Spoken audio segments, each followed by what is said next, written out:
Getting ready to take on spring? Make your first move with the reliable performance and power of Steel battery tools. From hedge trimmers and mowers to string trimmers and more, right now you can save $50 on select battery tool sets. Real Steel.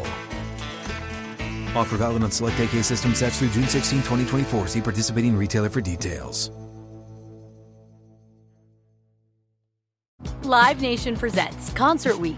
Now through May 14th, get $25 tickets to over 5,000 shows. That's up to 75% off a summer full of your favorite artists like 21 Savage, Alanis Morissette, Cage the Elephant, Celeste Barber, Dierks Bentley, Fade, Hootie and the Blowfish, Janet Jackson, Kids Bop Kids, Meghan Trainor, Bissell Pluma, Sarah McLachlan. Get tickets to more than 5,000 summer shows for just $25. On sale now through May 14th.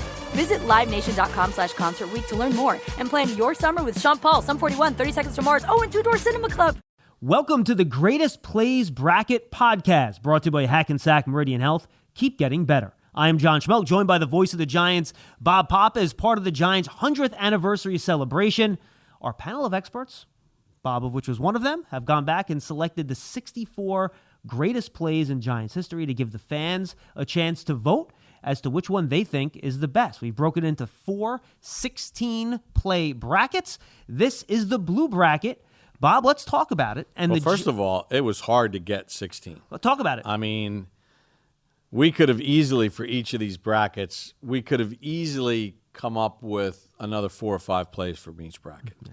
So what we tried to do is we tried to distill it by great individual performance, heroic performance, and then maybe significance of the performance, when it happened, where it happened, the significance of the game, which I think led us to be able to get it down to 16 seeds in each bracket. But trust me, there were way more than 64 greatest plays in Giants history. And we've tried to touch as many eras as we can as well, and great players as we've gone through these. So the interesting thing about the blue bracket, Bob, is the first 5 seeds are all offensive plays for a franchise that's known for their defense. Yeah, well, offense sells tickets, Johnny. No, but I mean, I think that's one of the things that gets sometimes forgotten about the Giants is if you think about the history of the New York Football Giants, and you could make the case that 3 of the greatest pass plays in the history of the Super Bowl, not the Giants, are plays from the Giants. Whether it's the helmet catch, whether it's a play that's in this bracket, which is the 2nd seed, the Mark Ingram 3rd and 13 catch in Super Bowl 25 against the Bills, or it's the Mario Manningham catch against the Patriots. I mean, some of the most iconic plays in Super Bowl history, pass plays, are from New York Giants. It is amazing. And let's start, Bob, because you mentioned, let's go 1 and 2 seeds first here. There are 2 plays in very important games. You mentioned the 2 seed. You have the Ingram 3rd and 13 play in Super Bowl 25 where he makes about 6 guys miss on a short pass to get a first down. Unbelievable run after catch. Let's start with that one. Well, actually, if you think about plays 1 and 2 in this bracket, because play 1 is the Bavaro play against the 49ers on Monday Night Football in 86. If you think about it, I mean, those are individual performances. I mean, Mark Ingram makes almost the entire Bills team miss, and Bavaro carried the entire Niners team. So it's not just that the play was so unbelievable. It's not like they were incredible catches, but what makes them great plays are the individual effort by the player themselves to elevate these to epic plays in Giants history. All right, and then let's go matchup now for the first one. You have the Bavaro play. You guys have all seen it. Catches over the middle against the 49ers. Guys jump on his back. He's carrying them down the field. Gains another 15 or 20 yards after the catch, despite the fact Niners are hanging off of him. And, Bob, he's going against Jimmy Patton. He had a kick and punt return in the same game for touchdowns. He was the first player to ever do it against rival Washington back in 1955. Well, obviously Jimmy Patton was one of the great Giants of all time and was part of that defense in the 1950s that people forget that aren't old enough to remember, but the Giants' defense was the toast of the town. Every Giants fan could rattle off the starting Giants defensive unit, and in fact, the defense would be introduced first at home games a lot of the time. So they were sort of the toast of the town. They were the ones that everybody knew, and Jimmy Patton was part of that great unit. And anytime you can get a 50-yard pick six against Pittsburgh is a very significant play. But the significance of the Bavaro play is something that you have to really dive into and take yourself back in time, because the Giants and Niners at this point in time are becoming almost like division rivals. The Giants, who were up and coming in '84, lost the playoff game in San Francisco against the Niners. And then the Giants beat the Niners in the '85 playoffs. And everything was setting up for there was going to be another playoff showdown. And it felt like these teams met every year in the regular season. And there was a commonality and there was a rivalry between these two teams, West Coast, East Coast. If you remember at that time, it was Boston against L.A. in basketball, and it was New York against San Francisco in football.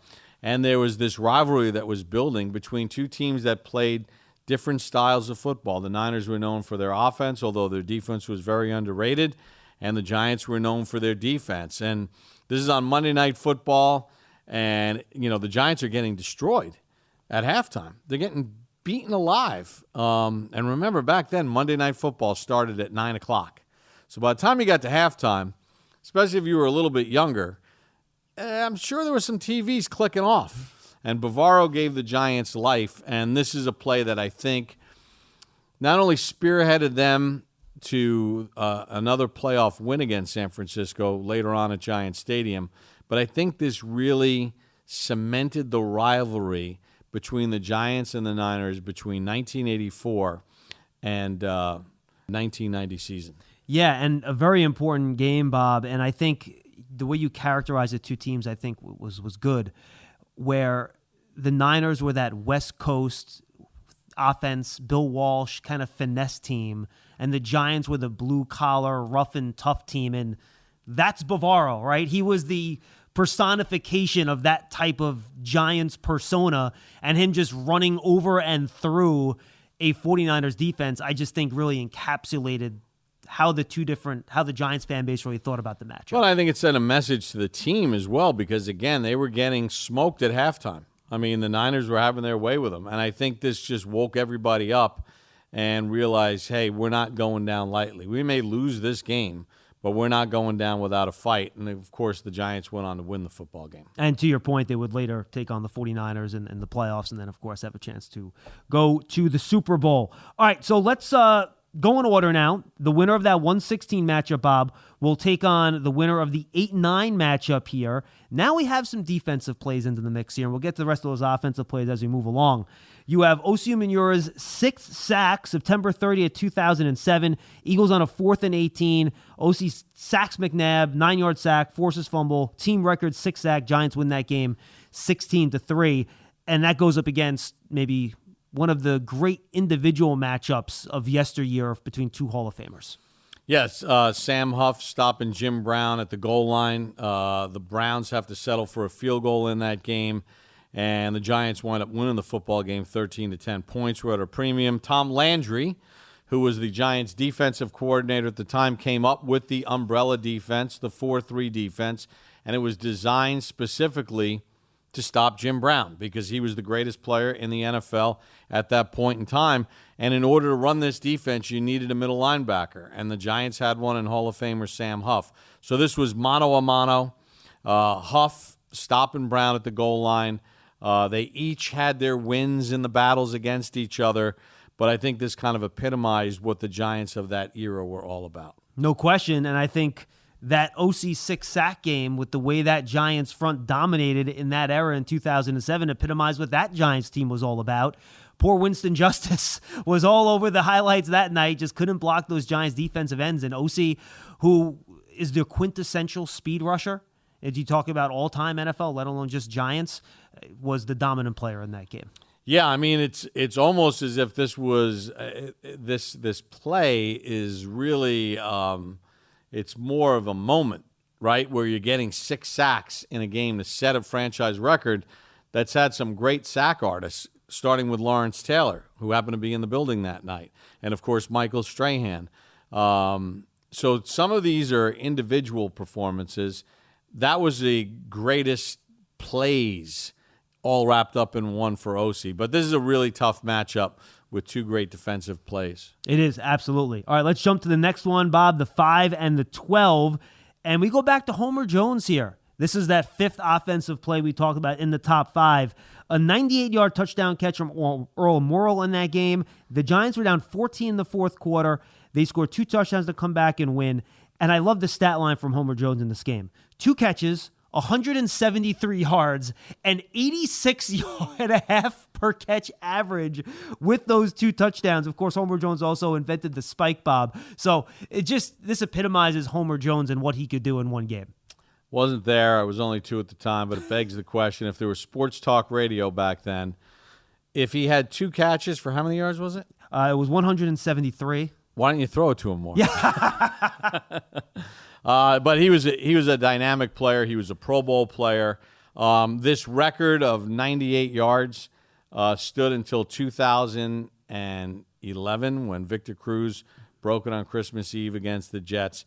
Truly a great performance by Homer Jones.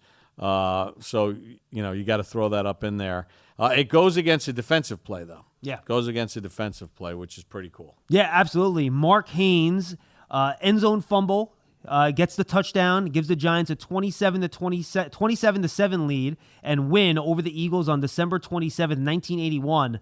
And it's the Giants' first playoff game in 18 years. One of John Mara's favorite Giants teams. Well, it's interesting. Mark Haynes had a really good Giants career. He spent 6 years with the Giants, and he was not there for Super Bowl 21. But, the guy made 3 Pro Bowls. He was a first-team All-Pro twice. He was a really good football player. And this is very interesting because, growing up, being from the Bronx originally and hearing about the 50s Giants and all that other stuff, my youth was the late 60s and the 70s. So not the best. No. So I saw a lot of losses as a kid, and was a very frustrated Giants fan as a kid. And to see them get in the playoffs, Rob Carpenter was the running back for the Giants, to first break through and even get in.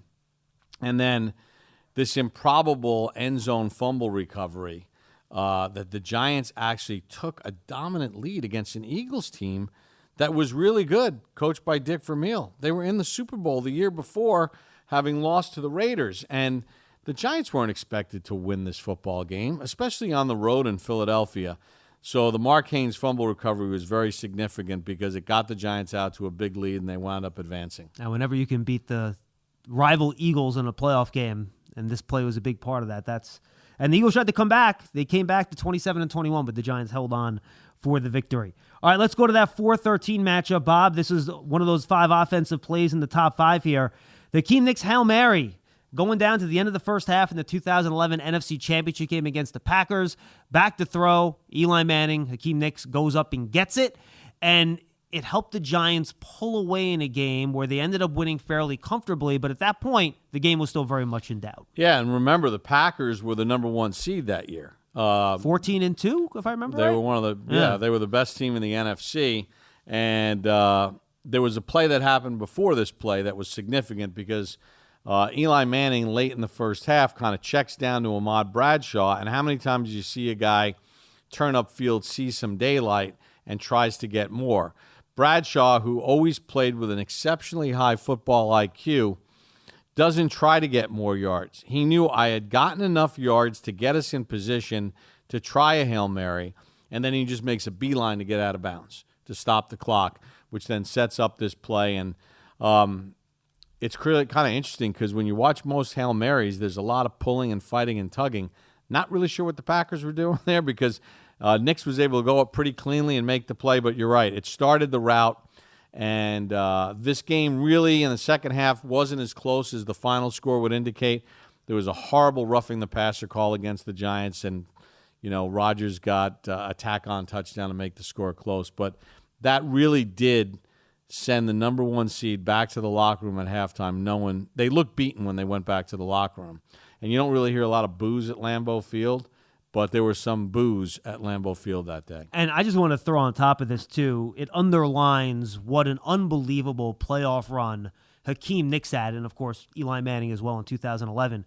But Hakeem Nicks, this is when he was at his full powers. He had not dealt with a lot of those lower leg and foot and ankle injuries that really took the juice out of his legs at the end of his career. He was dominant in all the playoff games that year. Nobody could cover that game. Yeah, I mean, he was the guy. Victor Cruz was the guy during the season that made a lot of the big splash plays and hit the home run balls.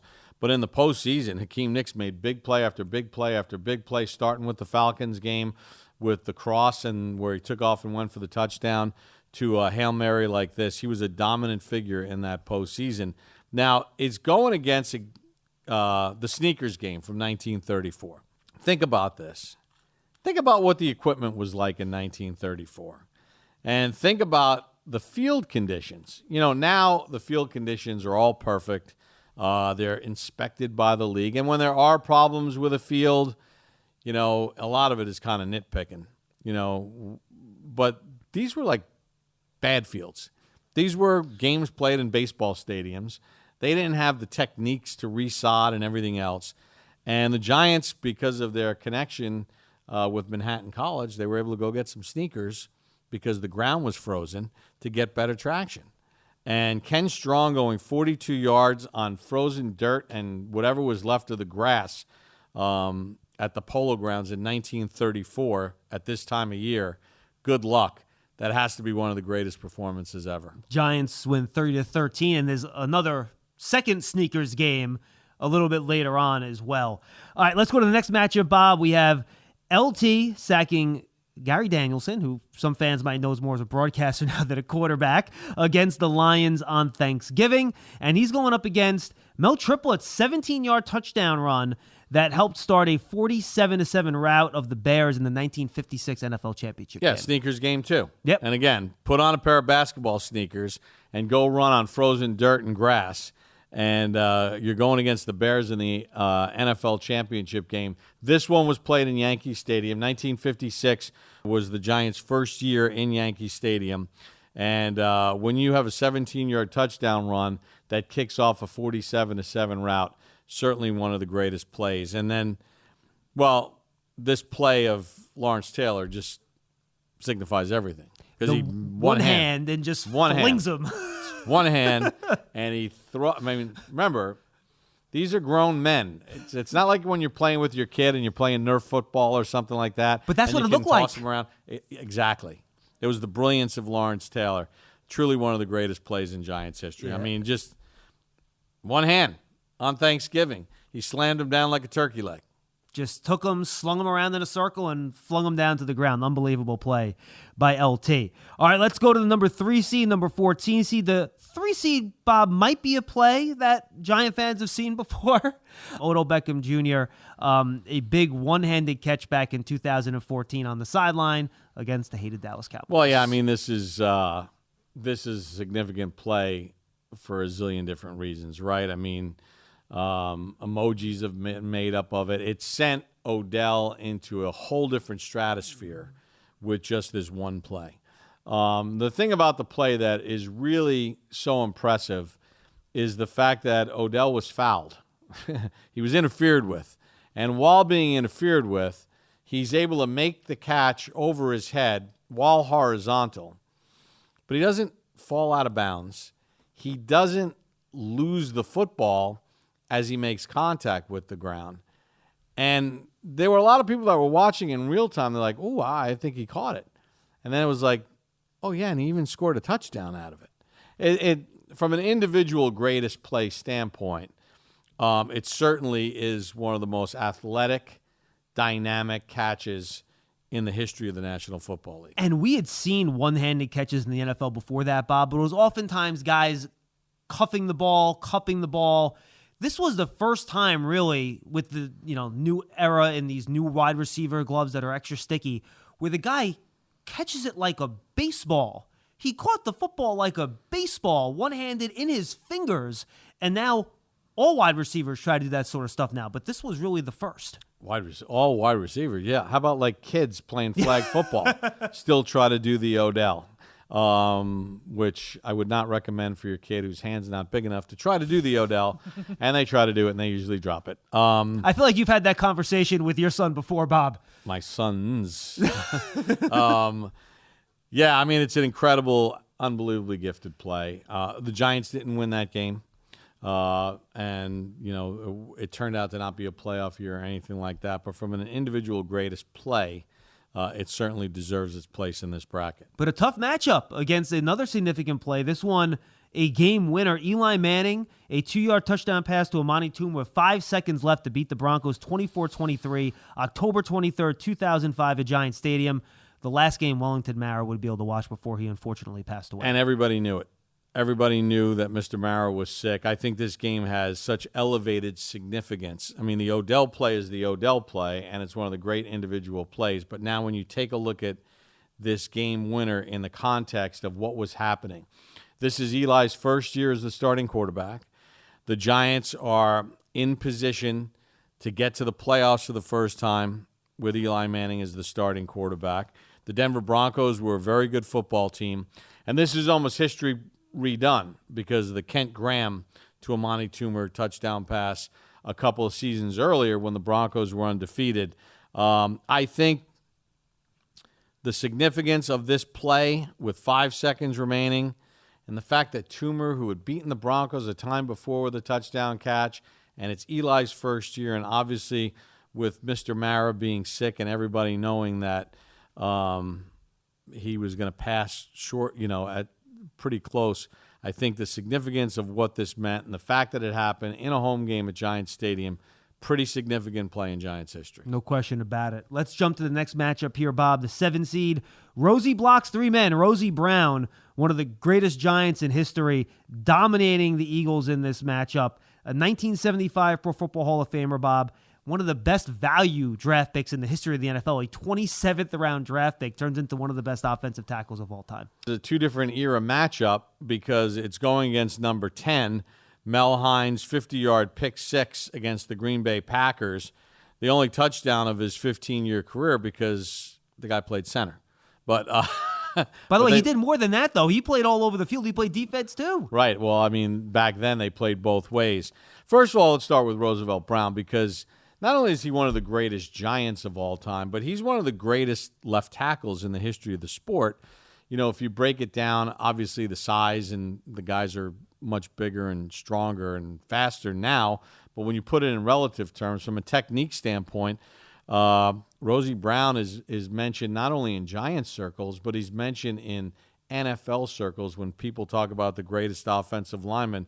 And Rosie spent a long time with the Giants as part of the organization, being a part of the coaching staff. And then, what do you say about Mel Hines? He's a Hall of Famer as well. This is a battle of Hall of Famers, and in an era where guys played both ways, and a guy that was not necessarily known for his speed, 50-yard pick 6 against the Green Bay Packers back in 38 when the Packers and Giants were always contending for championships.